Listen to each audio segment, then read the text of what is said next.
Assalamu alaikum, bienvenidos al paraíso de Ramadán. El poeta egipcio Ahmed Shawqi dijo: Ramadán consiste en una privación voluntaria y una educación para el alma mediante el hambre, además de una forma de entrega y dependencia de Dios. Cada rito en el Islam tiene su sabiduría y en el caso del ayuno puede parecer un castigo, pero en el fondo es pura misericordia. El ayuno excita la compasión, incita a la caridad, destroza la soberbia y enseña la paciencia. Cuando pasa hambre quien tiene la costumbre de saciarse de comida y se priva quien tiene todo a su alcance, siente y saborea el dolor del hambre cuando pica y piensa en quien vive en la privación porque no tiene otra elección. En otras palabras, lo que nos quiere decir Ahmed Shawqi con este testimonio es que Ramadán enseña a tener la sensibilidad hacia las demás personas y hacia el entorno en general. Nos convierte en personas más sensibles. Este mes enciende en nuestro interior los sentimientos de empatía y solidaridad, porque vivimos en nuestras propias carnes la necesidad. Nuestro profeta Muhammad nos dice: no es creyente quien duerme con la barriga llena teniendo a un vecino que pasa hambre. Así de tajante se muestra el profeta Muhammad cuando habla de quienes viven en la comodidad y no prestan atención a las carencias de los demás. En este hadiz deducimos que cuanta más fe tiene una persona, más sensible hacia su entorno se hace. Más sensible hacia los enfermos, los pobres, los discapacitados, los ancianos, y más sensible incluso hacia los animales, los peces, los insectos, las plantas y hacia toda la creación. Por desgracia, vivimos en un mundo lleno de necesidades y en un tiempo en el que la humanidad padece la enfermedad de la insensibilidad, de la indiferencia. Las cifras que nos dan los informes, las organizaciones humanitarias, las investigaciones, hablan por sí solas.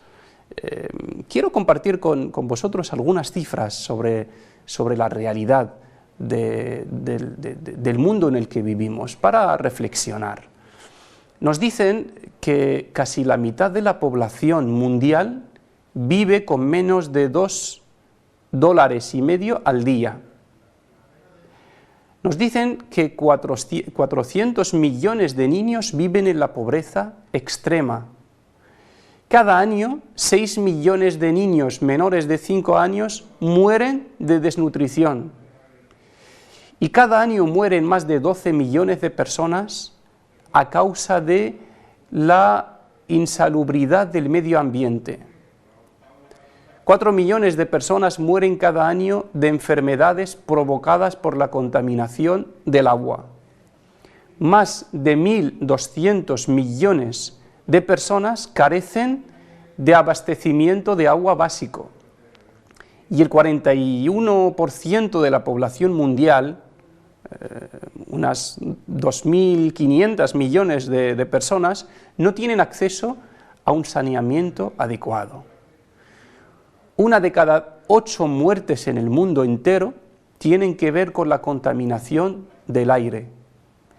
Cada año, 6.000 millones de kilos de basura son arrojados en los océanos. La mayor parte está constituida por plástico, el material que provoca la muerte de más de 1 millón de aves, 100.000 mamíferos e innumerables cantidades de peces cada año. Estos no son números, son personas y seres vivos. No tiene corazón quien no siente dolor por esta situación.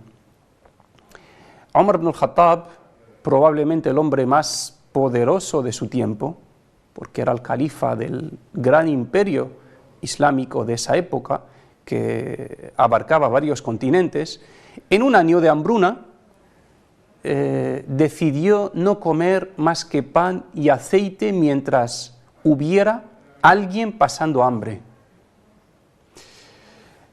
Los 30 días de hambre que pasamos en Ramadán son suficientes para ablandarnos los corazones y abrirnos los ojos. En Ramadán nos libramos de nuestros pecados en la medida que nos libramos de nuestros defectos. Y el peor de todos, sin ninguna duda, es la indiferencia. Y como decía la canción, solo le pido a Dios que lo injusto no me sea indiferente, que el dolor no me sea indiferente, que el engaño no me sea indiferente. Pidámosle a Allah que rescate nuestra sensibilidad en este mes de la bendición. Amén.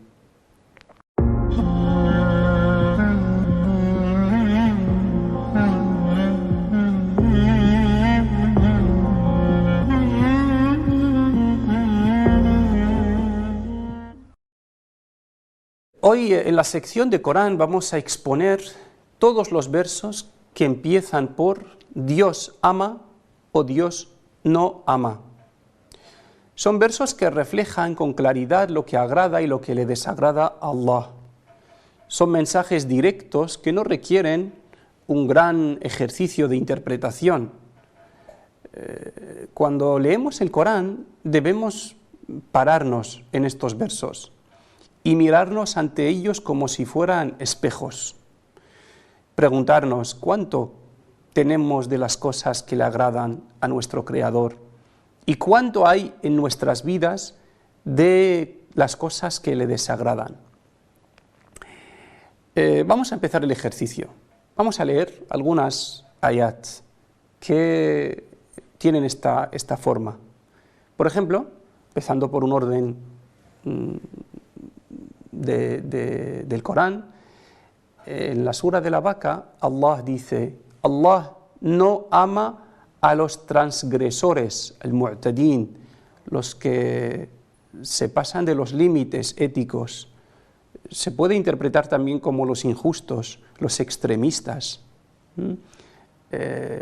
Y la transgresión tiene muchos niveles. Puede ocurrir a nivel de relaciones económicas, puede ser una transgresión en la forma de hablar, en el vocabulario, puede tener muchas formas. Y cualquier alteración de la línea de la moderación, la línea recta que marca el Corán, es un tipo de transgresión. La otra ley, Allah nos dice: Allah ama a los que buscan la excelencia, el muhsinin, la excelencia espiritual y la excelencia en la acción. Pues cuando se llega aquí, piensas y dices: ¿cuánto tengo yo de esto? Para que Allah me ame, tengo que aspirar a la excelencia en mi adoración, en mi oración y en mi lectura del Corán y en mi dhikr, y también en mi trabajo y en mi relación con mi familia, mis amigos y todo, porque el profeta Muhammad sallallahu alaihi wasallam nos dice: Allah os ha prescrito la excelencia en todo lo que hagáis. Procurar hacerlo con excelencia, porque lo hacemos por Allah y porque Allah nos está observando en ese momento. En otra aya nos dice: Allah no ama la corrupción. Lo mismo, cuando se llega aquí, pararse y ver qué clase de corrupción o qué tipo de corrupción puede haber en mi vida, sea del tipo que sea y sea del tamaño que sea. La corrupción es algo que ocurre a nivel de multinacionales y poderes y empresas. No, también hay corrupción a nivel bajo. La corrupción sutil, la corrupción invisible, pequeña. Nos dice en otra aya: Allah ama a quienes se vuelven a Él y a quienes se purifican continuamente. Inna Allaha yuhibbu at-tawwabin وَيُحِبُّ الْمُتَطَهِّرِينَ. Los que se vuelven a Él, los que se arrepienten cuando se equivocan, los que no se alejan mucho de Allah, aunque se vayan un poco, vuelven, hacen tauba continuamente. Y los que se purifican físicamente, la purificación, la limpieza, la higiene. Son dos tipos de purificación que Allah ama, la purificación interior y la purificación exterior. La siguiente ayah dice, Allah no ama a quien es ingrato y malvado. Ingrato es alguien que no agradece a Allah lo que le da. Allah y a las personas también. Porque hay un hadith del profeta sallallahu alaihi wasallam que dice, no es agradecido con las personas quien no lo es con Allah. Quien no lo es con Allah. Perdón, no es agradecido con Allah quien no es agradecido con las personas. El que no agradece a las personas es una forma de ingratitud con Allah. Malvado el que actúa con maldad, el que desea el mal a los demás. Allah dice en otra ayah, Allah no ama a los injustos. A los injustos también. La justicia hay muchos niveles. Observar en mi alrededor, mis relaciones de todo tipo, qué clase de injusticia puedo estar cometiendo, porque si en mi vida hay formas de injusticia, actos de injusticia, eso me veda y me impide el amor de Allah. Por otro lado nos dice, Allah ama a los piadosos, a los virtuosos, a los que quieren acercarse a Allah, a los que se esfuerzan en acercarse a Allah. Allah ama a los pacientes, la paciencia es una gran puerta para acceder y obtener el amor de Allah. Allah ama a quienes confían en Él, a quienes se encomiendan en Él. Allah ama a los mutawakkilun.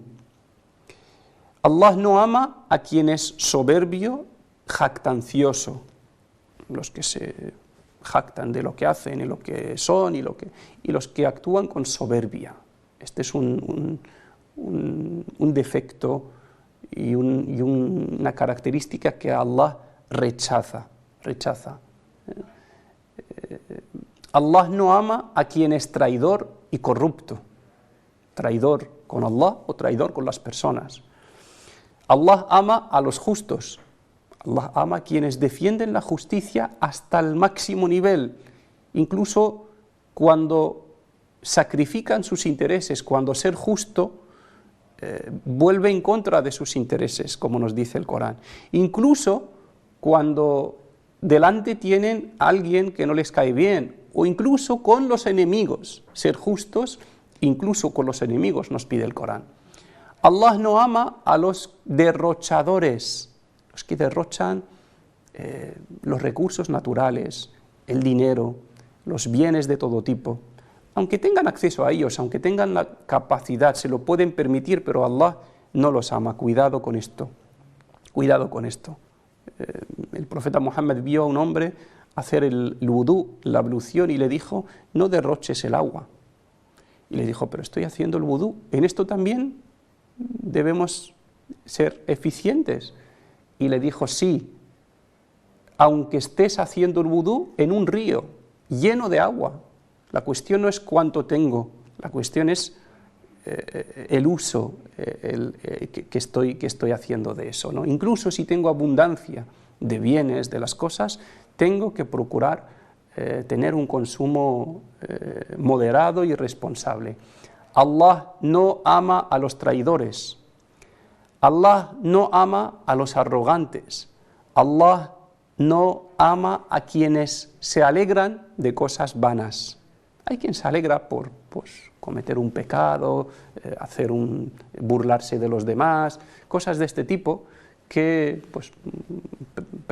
son motivo de alegría para algunas personas, y eso le desagrada a Allah. En total hay más de 50 versos de este tipo que citan de forma explícita lo que Dios ama y lo que Dios no ama.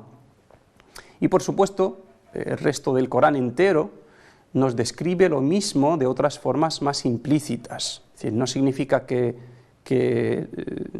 la voluntad, lo que ama Allah y lo que no ama, se limita a los versos que empiezan con esta fórmula. No, hay muchos otros versos que de forma indirecta, nos dicen lo que le agrada a Allah y lo que no le agrada a Allah. Podríamos decir que todo el Corán, el contenido del Corán tiene esta forma o tiene esta finalidad, aclararnos lo que le agrada a Allah y lo que no le agrada a Allah, a describirnos la voluntad de Allah en todos los campos de la vida. Hay algunos que se repiten varias veces, como Dios ama a los justos, Dios ama a los muhsinin, a los que buscan la excelencia, Dios no ama a los corruptos, Dios no ama a los injustos. Estos versos se han repetido, estas fórmulas se han repetido en el Corán muchísimas veces. Estos versos, si consiguen sus efectos en nuestras vidas, nos convierten en personas sincronizadas con la voluntad de Dios y nos dan una personalidad equilibrada, coherente y sana. Y lo que es más importante aún, nos permiten ganar el amor de Allah. Así que cada vez que llegues a un verso de estos, que empieza por Dios ama o Dios rechaza, no ama, haz una parada y pídele a Allah sinceramente: oh Allah, hazme de ellos, si es algo que le agrada a Allah. Cuando lees Dios ama a los pacientes, Dios ama a los virtuosos, Dios ama a los justos, di: ya Allah, oh Allah, hazme de este equipo, hazme de este grupo, de estas personas, permíteme ser de estas personas. Y por lo contrario, cuando llegas a una aya que dice Allah no ama a los injustos, Allah no ama a los derrochadores, Allah no ama, dice: oh Allah, si tengo algo de esto, permíteme verlo y permíteme cambiarlo. Oh Allah, no permitas que yo sea de estos, aléjame de estos. Esta es una buena forma de interactuar con el Corán y darle un uso práctico.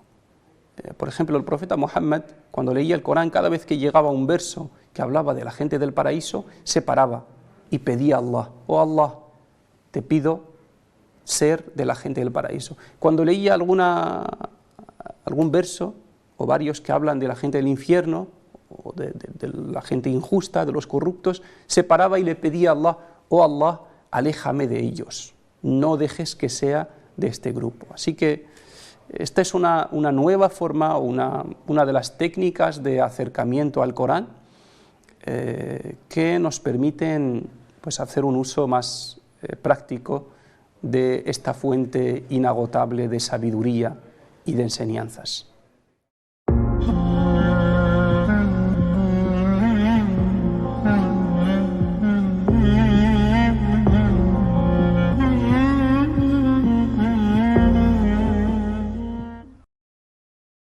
En esta sección hoy quiero mostrar otro aspecto extremo de la nobleza del profeta Muhammad y la excelencia de su carácter. Allah le reconoce esta característica en el Corán cuando le dice: ciertamente tienes un carácter magnánimo, mucho más que excelente. Innaka ala khuluqin azim, es grandioso, ¿no? Una cosa que alcanza el límite en la excelencia humana, el carácter humano. Un hombre llamado Abdullah ibn Ubay ibn Salul era uno de los mayores enemigos del profeta Muhammad en Medina. Él era uno de los líderes en Medina, y cuando el profeta Muhammad emigró a Medina, eso le pesó mucho porque le quitó protagonismo. Él aspiraba a ser el jefe de Medina, pero cuando llegó el profeta Muhammad sallallahu alaihi wasallam ganó protagonismo, apoyo, lealtad de todos y se convirtió el profeta en el líder de Medina. Entonces este hombre desde ese momento mantuvo una relación de rivalidad con el profeta Muhammad y fue uno de los que más daño le causaron a la comunidad musulmana. Él se manifestaba como musulmán, pero era conocido como el líder de los hipócritas. Hipócritas era un grupo de personas que se hacían pasar por musulmanes, pero actuaban en contra. Y estos eran los más peligrosos, los que más daño hacían al profeta Muhammad y a sus seguidores, pues él era el jefe del grupo de los hipócritas. Este hombre tramaba contra el profeta Muhammad y sus seguidores lo que no se puede imaginar. Trasladaba información a sus enemigos en Meca, hacía circular rumores en Medina y en los momentos más duros, como en algunas batallas, dividía a los musulmanes. Llegó incluso a faltarle respeto al profeta Muhammad en varias ocasiones y a difamarle en su honor, el gran episodio de la difamación de la mujer del profeta Muhammad sallallahu alaihi wasallam, lo protagonizó este hombre. El profeta sabía que es el líder de los hipócritas. El líder de los hipócritas o hipócrita hoy se llama traidor, se llama espía, no alguien que tienes en tu bando pero sabes que está actuando en contra. Porque el profeta sabía esto porque el Corán le informaba de ello. En más de una ocasión, algunos compañeros del profeta Muhammad le propusieron cortarle la cabeza y el profeta se negaba. Para hacernos una idea de la maldad de este hombre, fue su hijo, Abdullah, quien en una ocasión vino al profeta Muhammad y le dijo: si quieres, yo le corto la cabeza por todo el mal que nos está causando. Y el profeta le dijo: no, trata bien a tu padre y sé un buen compañero para él. En el año 9 de la Égira, el profeta, el mayor enemigo del profeta en Medina, se puso enfermo. Este hombre se puso enfermo. Y durante todo el periodo de su enfermedad, el profeta no dejó de visitarle y preguntar por su estado de salud. Y la mayor sorpresa fue cuando murió Abdullah ibn Ubay ibn Salul, este hombre. El profeta Muhammad le dio un tejido suyo para arroparle, para enterrarle. Fue enterrado en un tejido, en una tela del profeta Muhammad sallallahu alaihi wasallam, lo cual es un signo de honor, de aprecio. Y se dirigió para rezar por él. El profeta Muhammad se dirigía para rezar por él como imán. Umar ibn al-Khattab se enfadó y se puso en el camino del profeta Muhammad y le dijo: ¿cómo vas a rezar por un hipócrita? Hay indicaciones en el Corán que nos dice que por este grupo de personas no rezamos el rezo fúnebre. El profeta Muhammad le decía: apártate de mi camino, Omar. Si sé que pidiendo perdón por él 70 veces o más, Dios le perdona, lo haría. Es decir, aun sabiendo que este hombre ha hecho mucho mal, es muy difícil que Allah le perdone todo esto, pero aún así, si sé que por pedir 70 veces o más perdón por él, lo haría.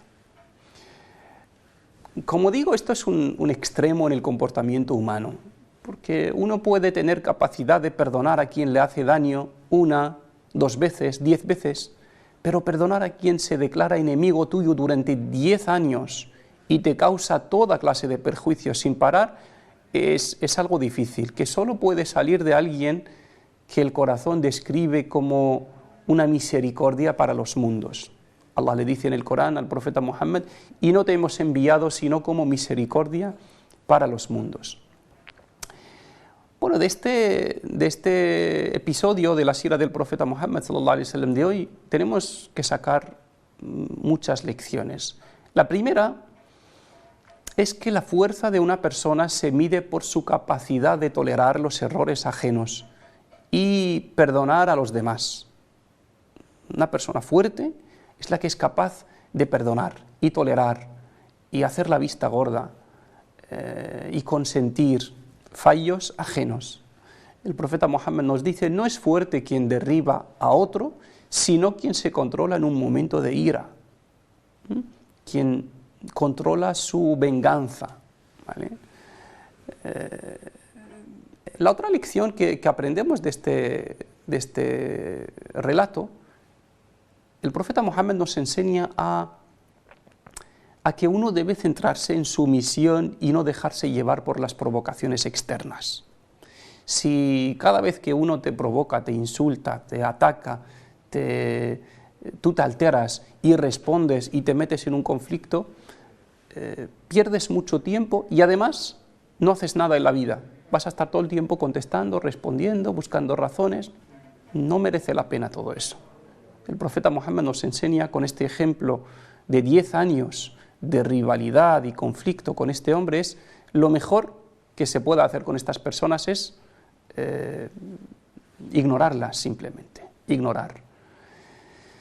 La otra lección, si el profeta Muhammad perdona a quien es 100% hipócrita, declarado, reconocido por todos, confirmado por el Corán, de que este es un hombre hipócrita, y no solo un hipócrita, sino el jefe de los hipócritas.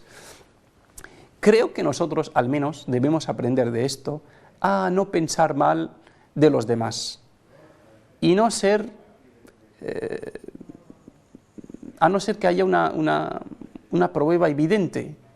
Hay mucha tendencia en varias personas a interpretarlo todo mal, a pensar mal en los demás, a convertir en hipócritas los que no son.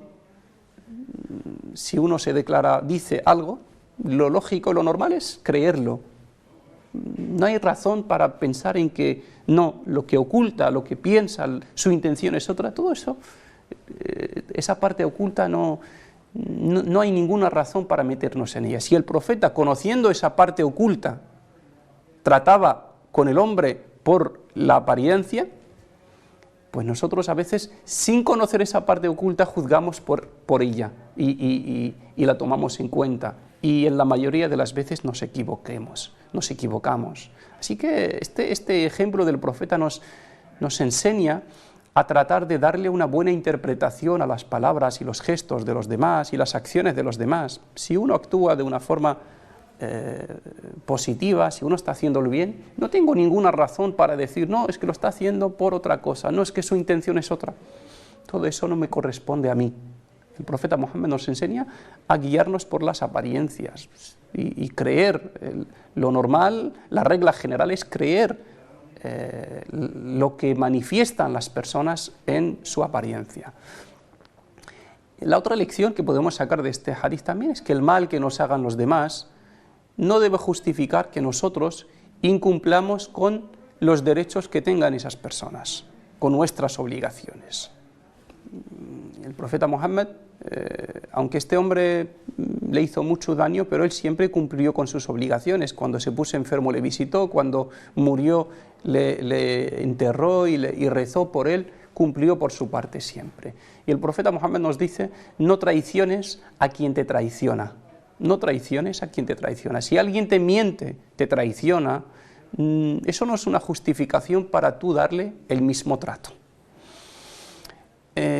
La otra lección es que el profeta en este suceso está dispuesto a pedirle a Dios perdón más de 70 veces por su mayor enemigo. Pregunto yo, ¿qué espacio, cuánto dedicamos nosotros de nuestras súplicas a otras personas? No digo a nuestros enemigos, simplemente a otras personas que no nos caen del todo bien, o que nos caen mal, o que no son cercanas. Esto es, nos da mucho que pensar.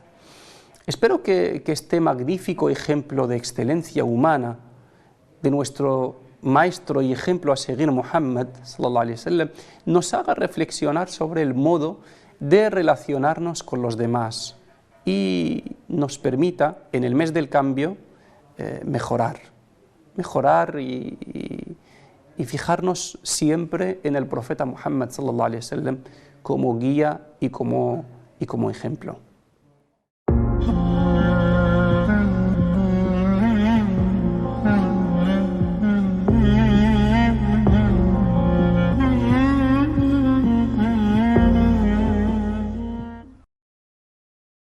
La pregunta que nos llega hoy dice, si una persona come o bebe por olvido, por error durante el día de Ramadán, ¿qué debe hacer?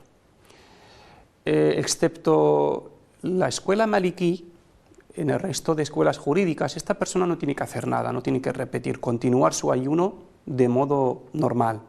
Porque hay un hadith del profeta Muhammad sallallahu alaihi wasallam que dice: si alguien come y bebe por olvido durante el día de Ramadán, que siga su ayuno. Es Allah quien le ha querido dar de comer o beber, ¿vale? La opinión del Imam Malik es diferente, es que continúa el ayuno, pero cuando acabe Ramadán debe recuperar ese día. Así que bueno, entre estas dos opiniones, quien se encuentra en esta situación elige la que más le convence o a la que más le tranquiliza, ¿vale? Y pasamos a la última parte, el ejercicio de hoy. El ejercicio de hoy tiene que ver con la primera parte del programa de hoy. Tiene que ver sobre la sensibilidad hacia nuestro entorno. Intentar incrementar esa sensibilidad o prestar atención, más atención a nuestro entorno. El ejercicio consiste en tratar de pensar, calcular, hacer un cálculo del grado de contaminación que yo, a nivel individual o mi familia, provocamos en el planeta. Si tengo coche, si lo que tiro de basura, el consumo del agua, las formas con las que yo puedo estar provocando o puedo estar contaminando el medio ambiente, contabilizarlas y tratar de reducirlas un 30%, no al 100%, pero un 30% durante este Ramadán. Esta es una forma de ayuno también, una forma de ayuno, abstenerme de contaminar el medio ambiente. Es un reto difícil, pero si nos lo planteamos, lo podemos conseguir. Hay muchas personas que han conseguido deshacerse por completo del uso del plástico, por ejemplo, ¿no? Pues hay muchas alternativas. Quien se lo toma en serio y se lo plantea, lo puede conseguir. Y para conseguirlo pensemos en las consecuencias. Pensemos en las consecuencias positivas de este paso. Es decir, si yo dejo de contaminar tanto, ¿cuántos peces se salvan? ¿Cuántos árboles se pueden salvar? ¿Cuántas personas incluso se pueden salvar? Porque la contaminación del aire, por ejemplo, está dejando muchas muertes humanas en muchos países del mundo. Y bueno, pues con esto llegamos al fin de nuestro programa de hoy. Como siempre, muchísimas gracias por vuestra atención y hasta mañana, inshallah.